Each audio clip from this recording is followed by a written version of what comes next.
Hello, everybody. Episode 4, Volume 4. Another late night on FMXDAD.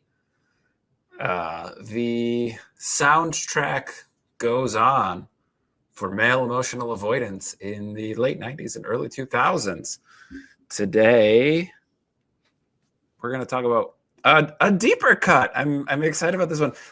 This one made the list of songs I had prepped as a late addition because honestly, it maybe is the closest to being.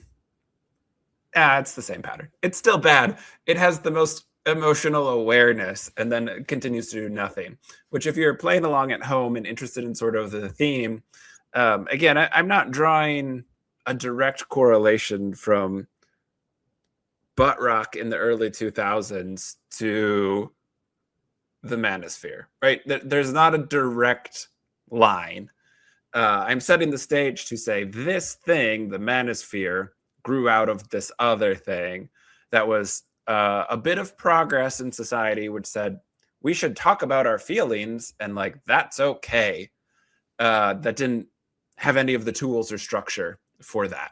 And so what happened is men became available, but not available. Men became aware enough of their own emotions to say, I'm angry, and then did nothing with it. And then right-wing populism and fascism and authoritarianism came in and said, hey, that anger should be directed at minorities for some unknown reason. So that's our cultural analysis. Hey, hi, welcome. My name is Jeremy Schumacher. I'm a licensed marriage and family therapist.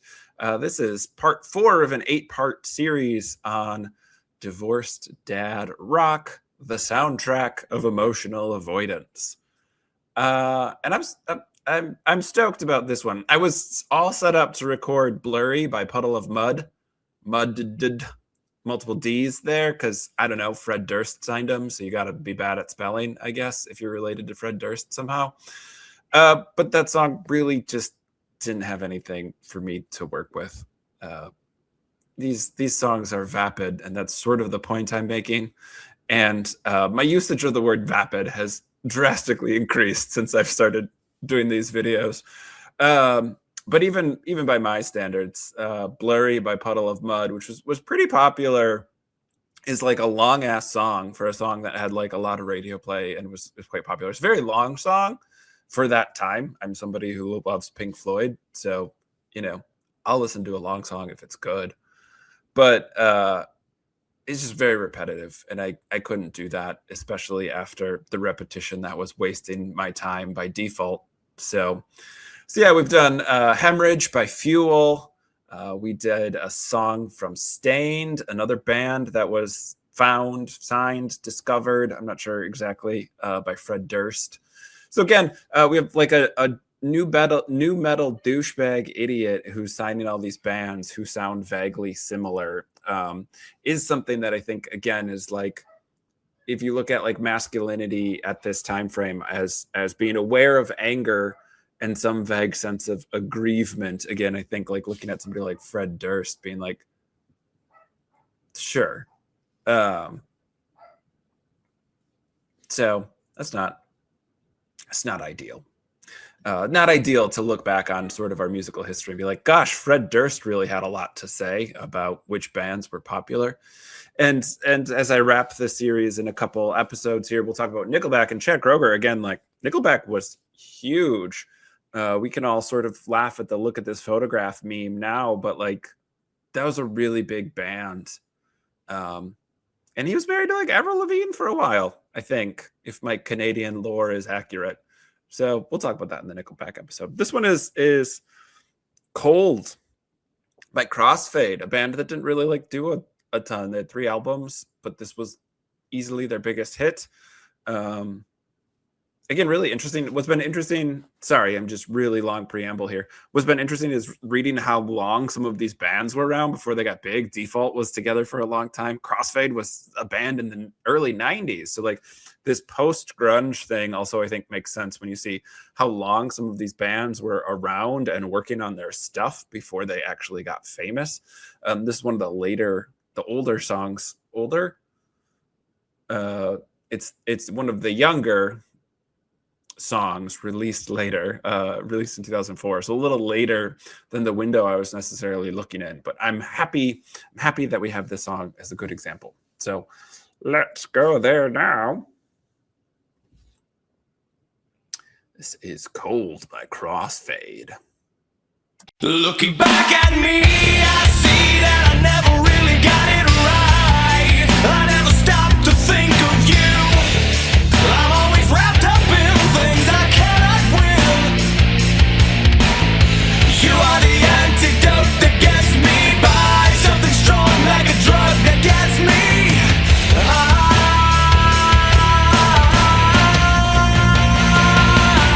What I really meant to say, I'm sorry for the way I am. I never meant to be so cold.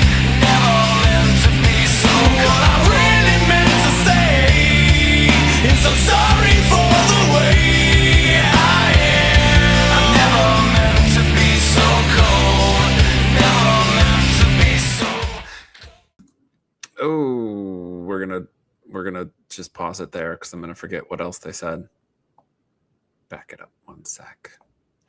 So again, like not a ton, right? But starting with some reflection, right? Like these songs are all written. There's a weird theme that, as my brain has really been scratching for anything of interest from these lyrics. There's this spaciousness, and this is not necessarily going to make I'm not going to do another series about songs. There's so many songs from this era that have the phrase "far away" in the title or as like the main premise. And one of the bands that like I still like from this time is The Offspring, and like they have the song "Gone Away."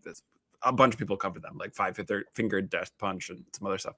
But this idea of being away, far away, so far away, gone away, is this really common theme. And so a lot of these songs are from a past tense. The loss has already happened. We're looking back and we're feeling hurt. We're feeling aggrieved. We're mad. We're frustrated, whatever it is. This is the song that's like looking back. I, a person, I, the aggrieved. Don't love that starting point, the victim narrative here, but like I'm doing some self-reflection, which I think is different than some of those other songs. Again, a lot of times the songs we've talked about already and some of those far away songs that I'm mentioning but not going to cover have this idea of like, this is a thing that happened to me. I experienced it. It happened to me. Poor, pitiful me. This song doesn't totally get away from that, but this song at least puts into context like I'm looking back. I'm doing some reflection. I would like to understand what happened. And again, the therapist to me is being very kind to say, so I can learn what not to do in the future. I will say not just this time and place struggles with learning from our mistakes. Again, like I have this idea around dating and relationships that each relationship should be a better version because we learn more about being in a relationship. We learn more about what kind of partner we need, and we learn about what kind of partner we are. And so the idea that like we get better at relationships is a core premise to the work that I do. And like it's really disappointing statistically to know that like that simply isn't true. The divorce rate climbs for each subsequent marriage people have. That might speak more to the failed mission statement of monogamy than anything else. But people often repeat the same mistakes more than learn from them. But this idea of looking back, I'm looking back to see what went wrong, again, gives me some hope for like to see what we could have done that was different, that's better. I just think like it's one of those things that as a therapist makes so much sense to me. Like to make mistakes is human. To repeat mistakes is a problem. And so if we could learn from our mistakes, we do something different. Looking back, I see I never really got it right. Again, like I'm being generous by saying that looking back is like, woohoo, self-analysis, because right away the analysis goes into the victimhood. But then we shift a touch. I never stopped to think of you. Like compared to the other songs I've been covering, this is a eureka moment. This is high level analysis. I never stopped to think of you. Like, yeah, neither did any dude who wrote a song from the years 2000 to 2006. Like, if there's a theme to be had here, it's that, like, just staring at your own sadness and getting more and more angry about it. So that's really good analysis. I never stopped to think of you. Like, in this relationship, I was selfish. I was not thinking of you very often. Great. Of that. What do we do about it? Right? And this is where the song falls apart. Again, that's what's always missing in this time frame, in this era, is like there's nothing else. There's analysis, which is needed. There's awareness. It's one of the things that I tell my clients all the time. Like, there's a lot that I can do to help you. There's a lot of things I know that will be helpful for any number of people. What I can't do is give people awareness. If you aren't catching it, if you don't see it happen in real time, if you can't bring it to me in the therapy office, I can't do anything about it. I can't give you my awareness. So that awareness is helpful. Always wrapped up in things I cannot win. Again, like, pretty good analysis. Not earth-shattering. It's not, my troubled childhood led me to XYZ. And again, I brought up like Fred Durst and Korn and some of those other new metal bands. Again, I somebody who still really likes System of a Down detests that they were ever lumped in. They're still a good band in spite of whatever's going on in their modern politics. We'll maybe do a separate video about that. But a lot of those bands, again, were trauma leads to anger. Like, it was just raw emotion. It was outbursting.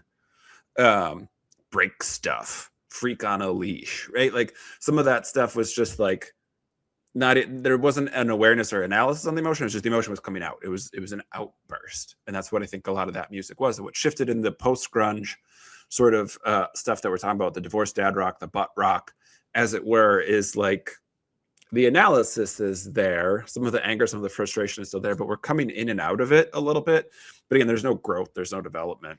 Always wrapped up in things that cannot win. Like, because my parents set such high expectations for me and I was never praised for getting anything right. Like, yeah, classic millennial experience. A lot of people in our age range can relate to that. That's probably going on here to some degree. And like, this idea of like, I can never be enough. I'm too much. I'm always too much and never enough is like a very common ADHD thing. Like, yes, give us literally just take that next step. What else is there? I'm always wrapped up in things that cannot. Why? And like, we don't get there. We get into, like, again, the victimhood, and by her absence, the woman, the partner here, is the problem. She is the solution to all of the problems, and by not being here, she herself is the problem, right? You are the antidote that gets me high. Something strong, like a drug, gets me high. Again, the idea that we need that other person to provide the ability for us to be like good, whole, functional. Do I think that relationships matter? Yeah, like, we're social creatures. Those things super matter. But I think to be in, like, especially when we're talking in terms of monogamy, to be in a monogamous relationship, a long-term committed relationship with one other partner, like, you have to be pretty healthy yourself. The idea that one person is going to meet all of your needs is preposterous. Again, I think that is one of the reasons why marriage is such a flawed institution. It's got a bad premise.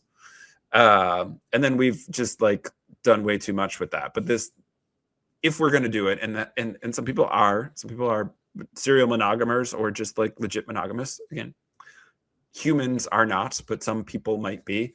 You have to be pretty healthy yourself, because you have to do a lot for yourself that your partner's not be able to provide. Like, there isn't that idea of like a soulmate is so harmful, because like the idea that one person can do all of these things is preposterous. It's way too much pressure on them.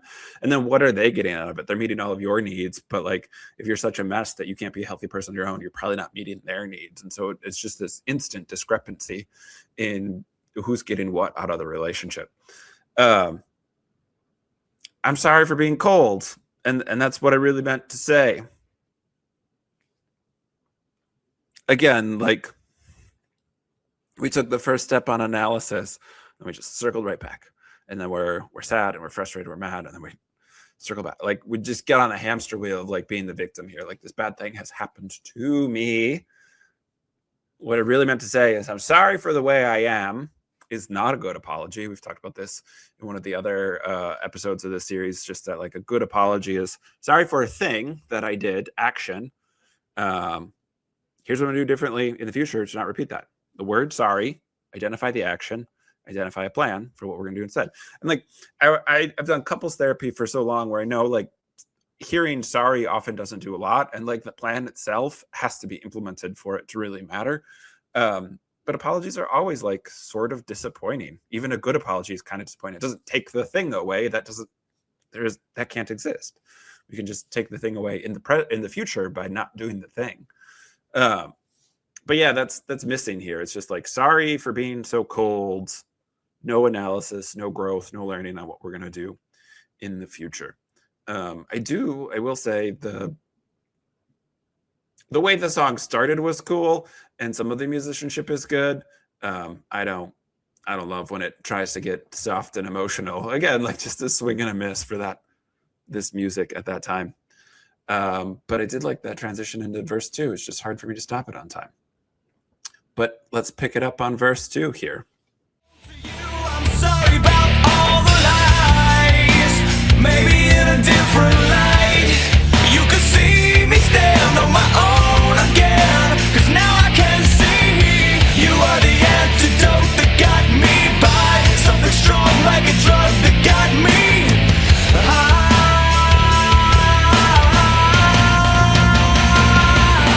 What I really meant to say is I'm sorry for the way I am. I never meant to be so cold, never meant to be so cold. What I really meant to say is I'm sorry for the way I am. I never meant to be so cold, never meant to be so cold.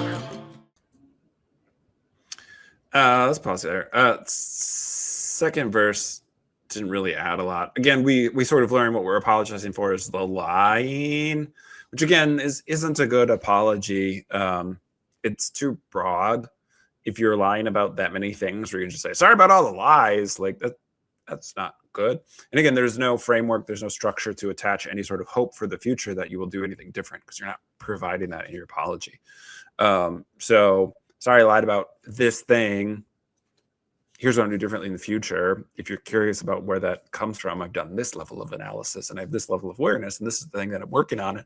You know, like there's a lot of depth there that can be added without, again, rationalizing or excusing the behavior. But like, we just get noting the behavior and saying sorry and then nothing else, which does not make for a good apology. And again, like then we're moving to like, sorry I lied. You know, the more I think about it, the more I am like convinced you're the antidote to all my problems. Like that just circles again. Like I sort of like I rolled my eyes. I don't know if you can see on the small screen that I'm at there with the song going on. Like, oh, we just like, it's frustrating to listen. To just hear it like go back on, and like as an earworm on the radio, that's fine. Like I was never listening to music this way, whereas like breaking it down, I'm even skeptical of doing music I like, because I don't want to like it less by doing an analysis of it.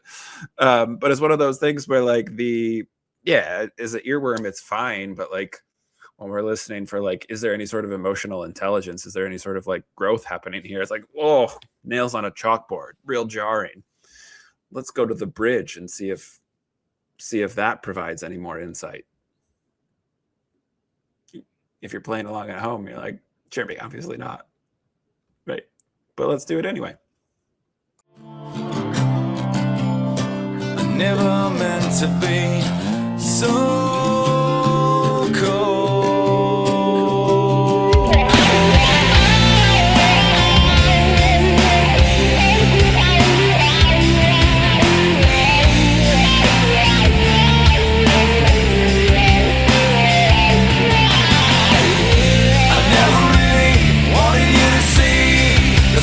Inside of me that I keep locked inside of me so deep, it always seems to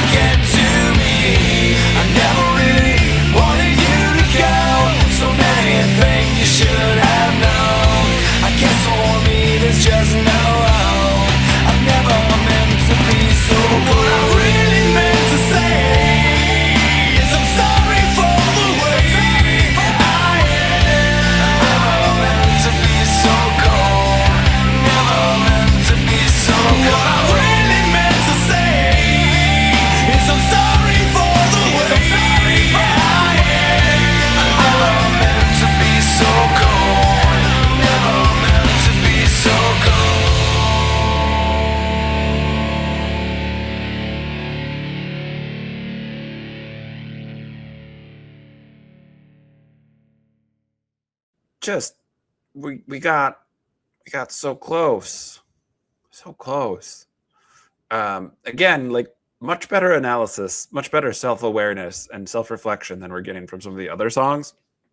Which is why this song got added to the list. It's like, oh man, there's like actually workable things here, and also in line with the other pattern and the other themes we're identifying, like close but no cigar, right? I also personally am loving this journey of like, how did I come to be like somebody who listens to metal? Like, there's just these little flavors of like sounds I like, or bits of heaviness of like, gosh, the rest of the song's kind of like weak, but I like that one riff right there. I like when it comes in like that. Just little breadcrumbs to my musical journey to being listening to really gross, heavy stuff. Not all. I mean, I've been on like a Gojira kick lately, so that's more approachable. All right, let's go to the bridge, because again, I do think higher level awareness than we're getting in some of the other songs. I never really wanted you to see screwed up side of me that I keep locked inside of me so deep it always seems it gets me. Okay, like, wow, you're being like a touch vulnerable. You're showing this is hard for me, because I thought if you got to know me, you wouldn't like what you got to know. Like universal human experience, I think, right? And if we extrapolate to this, what they already said about apologizing for the lies, well, they're lying to protect this idea, this version of themselves that seems appealing. Like, why are you with me?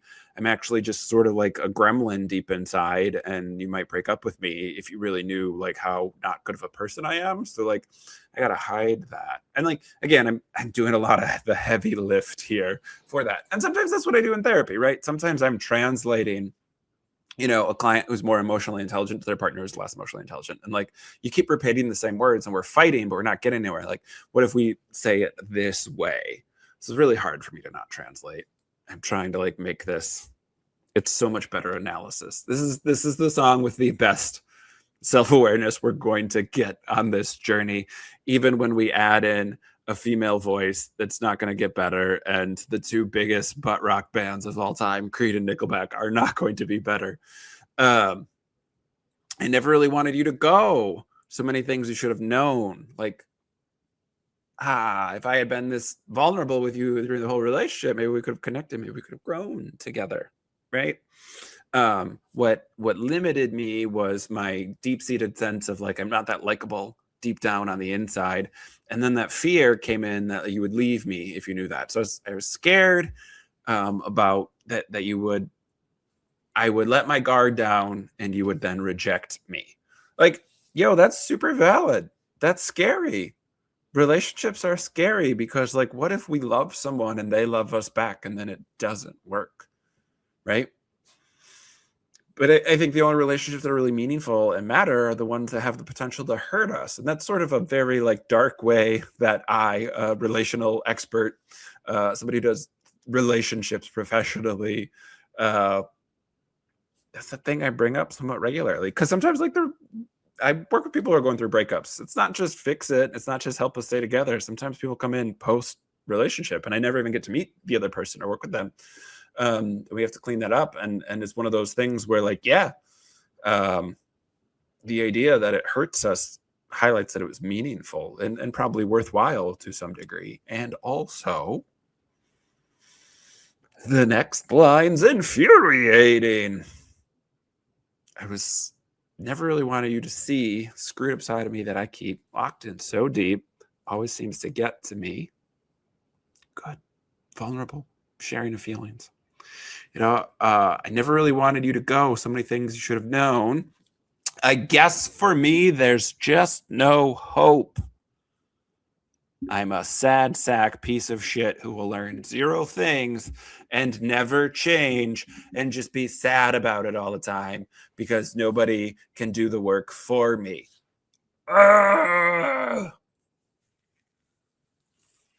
We were just so close. Stop talking. You were doing great. Self-awareness, analysis, reflection. The opportunity for growth is right there, and they slam the door shut on it and I go, but poor, pitiful me. Again, I think that really puts into context sort of my main thesis that we're building and will continue to build over these next couple of songs I'm going to review. The awareness was there, was culturally relevant. There's pain, even going back to some of the new metal stuff, like there's trauma. We grew up with some messed up stuff. There's pain, there's trauma, there's frustration, there's hurt. And then like we didn't do anything with it. We named it and then we just put it on a hamster wheel and we ran on it and ran ourselves ragged into what other generations have also done, substance use, and all these other things. And again, I think it's sort of the cycle where we look at like, do I think this stuff created the manosphere? No, I think these songs shaped space, were a reaction to a real thing, and then shaped a space where, again, something like right-wing populism, something like fascism can certainly come in and take hold. There's a real emotional driver under this stuff, but it's lacking in any sort of direction and any sort of like contextual awareness. It's just awareness of the like pain, the frustration, the fear, and then somebody who's going to play on those things and say, I see you're scared and you're frustrated, you're angry, I can fix it. The strongman mythos is just like, that's so, we're so susceptible at that point. So again, I think like this is the song that includes the most sort of analysis, and then we slam the door in on it and say, and basically justify, right, the rest of the song. And when we reflect on the song as a whole, like it's called Cold. Sorry for being so cold. Like, I know that being locked away is the problem. I can soften and be vulnerable enough to say that. And then I'm going to just go back to that, right? Because that fear of rejection keeping everybody at arm's length. And then when I self-sabotage all my relationships by not having any sort of depth to them, then I'm going to go back and say like, well, at the last second, let me open my heart to you. And then like, you're going to break it one more time. So it's better if I just freeze it and keep it cold all the time. Right? He's saying, sorry, I never meant to be so cold, but like acknowledging he's always been that cold, and basically saying he's going to continue to do that, which again, like just analysis is there, awareness is there, but zero growth, zero change, zero effort to be better or do something different in the future. Which is frustrating. Again, like break up with that person.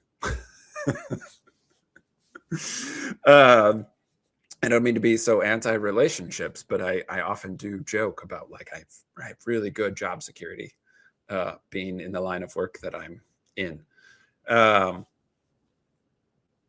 Yeah, be better than this. And again, the society, when we zoom all the way out, society does progress over time. It's slow, and there's back steps and all these other things. There's the pendulum swing, certainly. So again, like, do I think we're a lot better than we used to be? Yeah, like when I work with young people, I'm always sort of blown away by like how much knowledge they have. Again, analysis is really high, but lacking any sort of like context to put it in, and lacking the skills for what to do with it. So again, sort of that hamster wheel on like things like emotional distance, feeling unsafe, being triggered. All of these things are things that like the analysis has become really high on. Hooray, good. And also like that lack of what to do about it. And so again, I do think from this time we've progressed, but I certainly think there's a space where this specific ethos has then been manipulated into the people who do listen to, you know,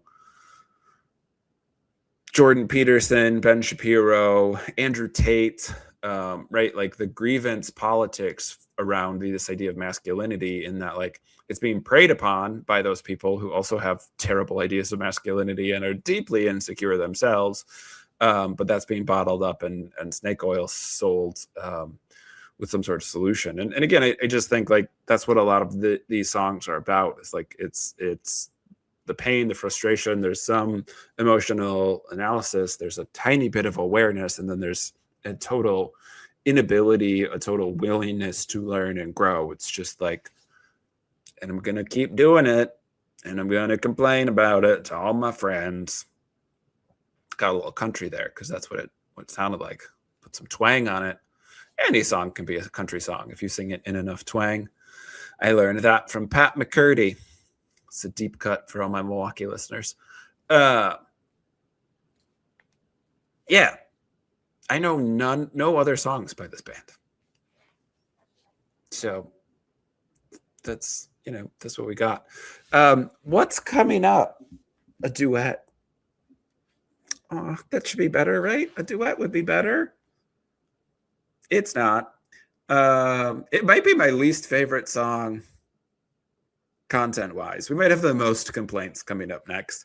And then Creed, which is tough for me. Again, my biggest complaint besides these songs don't mean very much is like they also terribly get stuck in my head because I grew up on some of them. So we got Creed and Nickelback and a duet. That'll be next. How exciting. Please like and subscribe. I am not algorithm friendly. I've been swearing in all these videos, and the way the algorithm works now is, even though I am using fair usage and most of my content is me talking and it's about education as a licensed mental health professional talking about the thing that is within my area of expertise, these videos still get bogged down because it contains music, and that's just like a thing. And because I like doing content that I actually would watch myself, I'm going to keep doing it the way I'm doing it instead of live streaming it and then chopping it all up. But it does help if people like and subscribe. It does help to send this to your friends who are getting divorced, your friends who maybe should get divorced, your dad who had Crossfade on CD. We can certainly look at some of the aging rock stars of the time. Fred Durst, who's the guy from Korn who was like wears a kilt now. Some of the people like Slipknot might have come out best of all. Anyway, if you do the YouTube things that help the algorithm, it helps me because I don't do things that play nice with the algorithm. Such is the life of being a mental health professional and doing something like following the science. Big tech doesn't agree with the things that I do that are best practices. So that's fun. It's dystopian reality we're living in together. Like, subscribe, share with people.